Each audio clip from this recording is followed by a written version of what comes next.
All right, hi everyone. My name is Rebecca and I am the founder of Glacier. My co-founder Arib and I left our previous jobs at big tech companies to start Glacier 4 years ago off of a pretty basic epiphany, which is that the world has absolutely no clue what it's doing with its trash.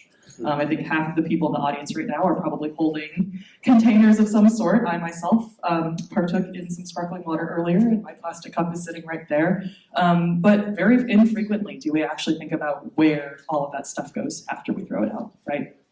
And so Glacier is on a mission to build better recycling by building the tools that actually allow us to understand where all of our recycling is ending up, and then actually go out and recover all of those recyclables at the lowest cost and the highest efficiency this industry has ever seen. Now, the connection between recycling and pollution is pretty obvious, hopefully to most of us. The more stuff that you recycle and bring back into circulation, the less stuff ends up in our landfills and polluting our natural ecosystems, making Diego's job easier, ultimately. But I often get asked, does recycling actually help fight climate change? And the answer is absolutely yes. Here's how. Okay, consider the lowly aluminum can. If you think about that, where did that can come from, right? Now, if it is a totally new can, it actually started out as a rock called bauxite. And bauxite is mined from various mines around the world, which obviously take a lot of infrastructure to set up. And then after you strip that bauxite ore from these mines, you then have to ship it halfway around the world, obviously creating a lot of emissions in the process, in order to be turned into aluminum through a smelting process. And then that smelting process is also incredibly energy intensive, which of course translates into more carbon emissions. In fact, the aluminum industry alone accounts for about 2% of global emissions. So this is quite an impactful industry. Now, when you think about a recycled aluminum can, the process is a lot more straightforward.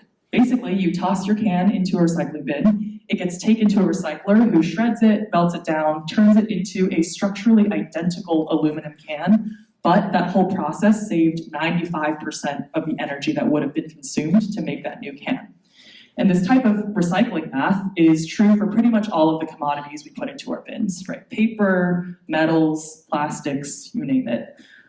In fact, the UN's IPCC actually estimates that investing in improving our world's recycling infrastructure can help prevent about 480 million tons of carbon emissions equivalent by the year 2030, which is the same thing as taking about 100 million cars off the road.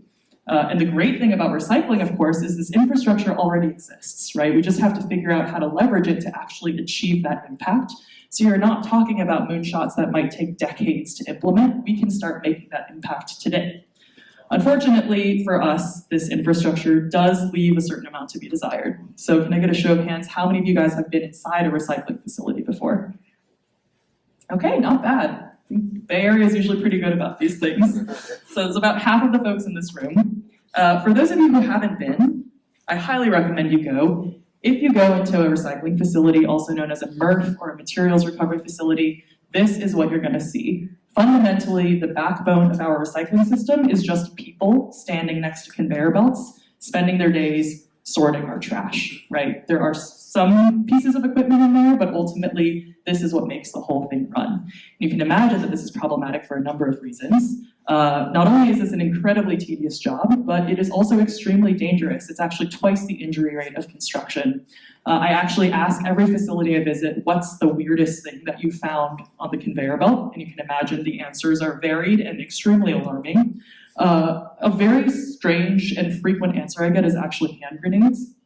So it's very unclear to me why people have them in the first place or think to themselves, hey, maybe this is recyclable and toss it in there. But you know, when that happens, these facilities literally need to shut down, call the bomb squad, evacuate. You know, it's a whole thing. And that's frankly not even the scariest thing I've heard. So unsurprisingly, this job is really dangerous. It does not pay very well. It's extremely taxing on your body.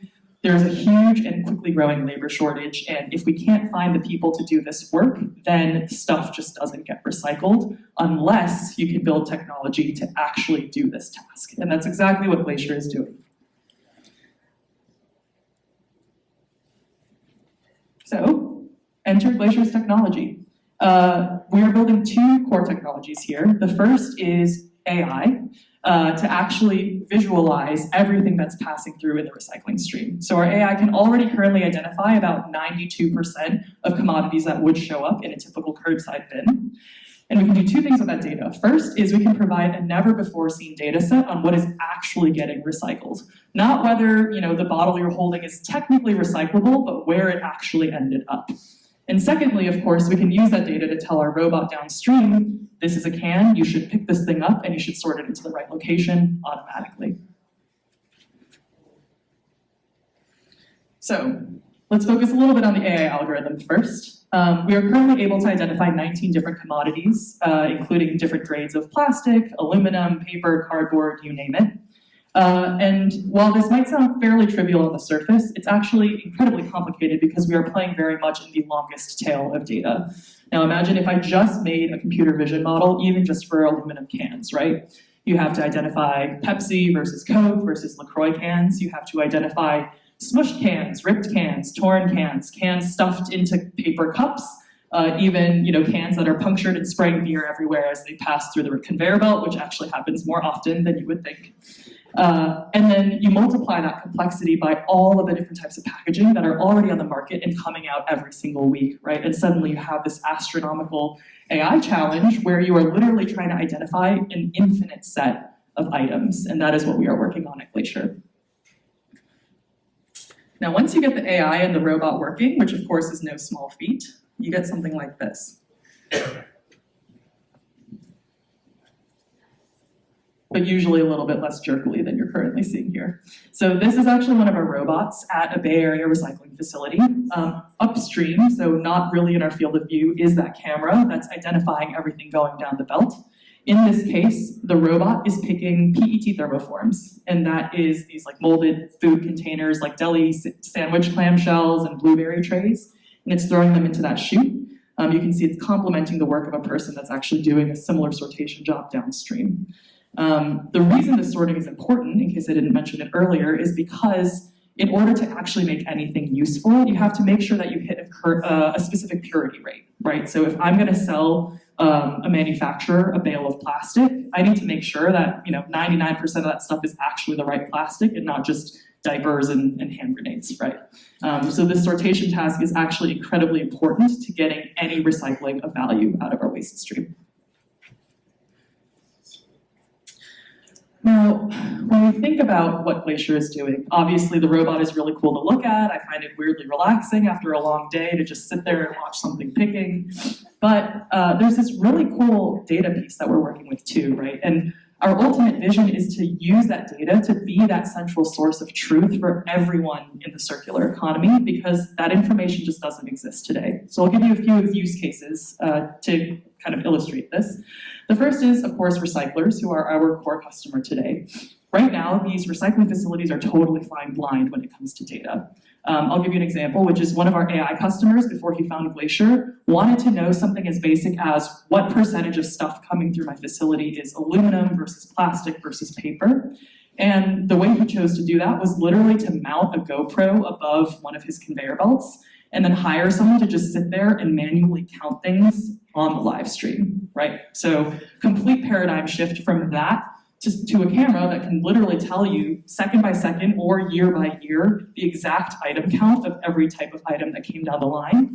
And you can actually use that to make great operational decisions. One of our other customers, we actually showed him that his facility was missing about 11 million PET items every year. So that's sending 11 million water bottles or soda bottles to the landfill, representing over $250,000 in lost revenue. That immediately made the financial case to his board that, hey, maybe we should invest in better equipment and better sorters upstream to actually recover that material, which is great for business and of course great for the planet. Shifting tack a little bit, we're also using our data to help Fortune 500 brands make better decisions as well. So if you're a brand, right now you are racking your brain trying to figure out what the actual recycling rate is on your packaging. Like, of course you can have a material science engineer designing something that is hypothetically recyclable, but whether it ends up being brought back into circulation is a totally different question. Currently, a lot of brands will do something like pay $50,000 for an RFID test, where they will tag 100 bottles, send them down a conveyor belt, see where they end up, and then just assume that that is the effective recycling rate of the hundreds of thousands of items they're putting onto the market, right? That is not a scalable solution.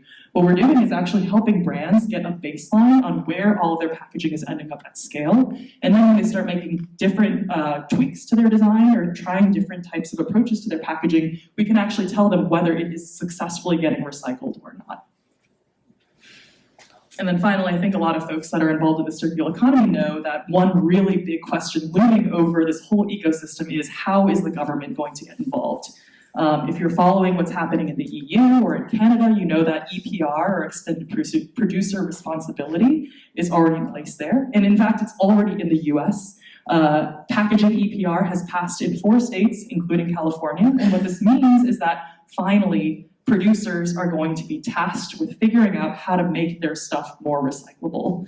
If you can prove that your packaging is actually successfully getting recycled, then you might be okay. However, if you're producing, let's say, single-use plastics, and we know that those are all going to the landfill, you're going to be slapped with huge fees until you can start figuring out how to bring that stuff into circulation. And we're talking on the order of, California EPR estimating over $1 billion with a B in fees every single year that are applying to these brands, right? And so when you talk to the governments that are actually tasked with figuring this out, they'll all tell you, yeah, we passed this thing and we're really excited, but we actually don't really know how we're going to implement it, right? The current way they do it is they'll spend $30,000 to $50,000, hire a team of people, spend 2 weeks hand counting and hand classifying each item in 1 ton of material. And then they just have to assume that that composition is true of every single other ton that passes through for the rest of the year. How are we going to enforce a compliance system across the country if the best thing we have is hand sorting, right?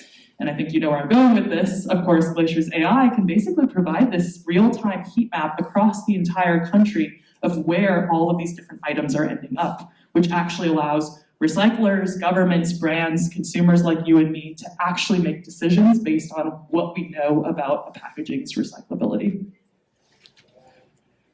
And so ultimately that brings me to Glacier's biggest picture vision, which is not just to build the world's coolest recycling robot, although I think we are doing that in the process. We really want to act as the source of truth for the entire circular economy, and that involves anyone who makes stuff, consumes stuff, or disposes of stuff, which I think is safe to say is literally everyone on this planet, right? What we're ultimately building toward is a world where every single bottle, every can, every box that you throw away is successfully tracked and ultimately recovered and brought back into the circular economy. That is the world that Glacier is currently building, and we're really excited to continue the process. Thank you, guys.